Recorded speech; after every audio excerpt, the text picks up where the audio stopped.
আল্লু অর্জুনের হায়দ্রাবাদের জুবিলি হিলসের বাড়ির সামনে বিক্ষোভ দেখানো হয়, বাড়িতে হামলা চালানো হয়, ইট পাটকেল ছোড়া হয়, এমনই খবর সামনে এসেছে। যেখানে বলা হচ্ছে কিছুদিন আগেই তার পুষ্পা 2 এই ছবির জন্য যে বিশেষ স্ক্রিনিং হয় সেখানে একজন মহিলার মৃত্যু হয়, আর সেই মৃত্যুর ঘটনার পরেই দেখা যায় চাঞ্চল্য তৈরি হয় এবং তাকে গ্রেফতারও করা হয়। গ্রেফতারের পরে তিনি জামিনও পেয়ে যান। এবার যে বিক্ষোভ তৈরি হয়েছে সেটার মূল কারণ বলা হচ্ছে 1 কোটি টাকা সাহায্য করতে হবে। এই সাহায্যের দাবিতেই প্রতিবাদ বিক্ষোভ চলে।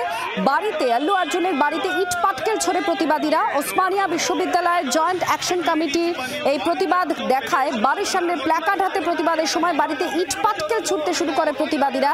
ভাঙচুর করা হয় ফুলের টব এবং আসবাবপত্র।